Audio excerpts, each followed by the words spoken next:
Doc Jerry.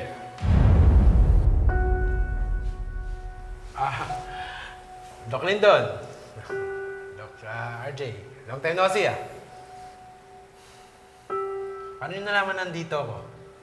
Sinabi po ng sekretary niyo, Doc. Jerry, didiretsuhin na kita. Gusto lang namin malaman kung nakakausap mo pa ba si Carlos. Doon ko pa nasagot yan, di ba, Dr. Javier? Paulit-ulit ba to? Hanggang ngayon ba pinaghihinalaan yung tinatago ko si Carlos?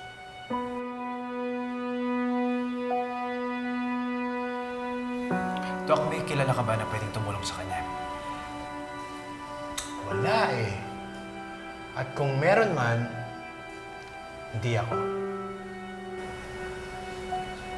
Anyway, sige. Salamat, Jerry. Oh, paano? Dr. RJ, inom tayo minsan, ha? Sige. Doc Lindon. CB? Sabi ko na nga ba, kilala ko yung relo na yan eh. CB. Carlos Benitez. I'm so glad you're safe. Sige, mamaya na lang, ha? Sige. Hindi na ako kakain ng bele ito. Okat? Pwede ba akong magtanong? May alam ka ba kung sino yung pwedeng mastermind sa nangyari sa atin kanina? Feeling ko kasi may alam din si Elias eh. Doktora, sa pagkakataon po na yan, si Elias na lang po yung kausapin nyo.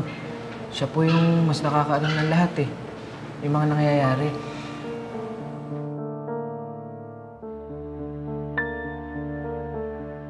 Sira ka ba? Bigay ng asawa ko to. Regalo sa akin ng asawa ko to. Diyan na nga kayo. Teka nga, Jerry. Kapag nalaman namin na nagsisinungaling ka at tinatago mo si Carlos, ipapakulong kita. Kaya mabuti pa, ngayon pa lang, umamin ka na. Doc RJ, hindi ko tinatago si Carlos. Eh bakit nasa iyo relo niya? Ba't ka nagsisinungaling? Bayad utang niya sa akin to. Para makalabas siya ng bansa. Wala na sa bansa si Carlos? Matagal na! Saan siya nagpunta? Hindi ko alam. Kahit sa akin, di naman niya sinabi eh. Hindi ako naniniwala sa'yo. Alam nyo, kahit pitpitin nyo pa yung kamay ko at hindi na ako makapag-opera ulit, wala na si Carlos.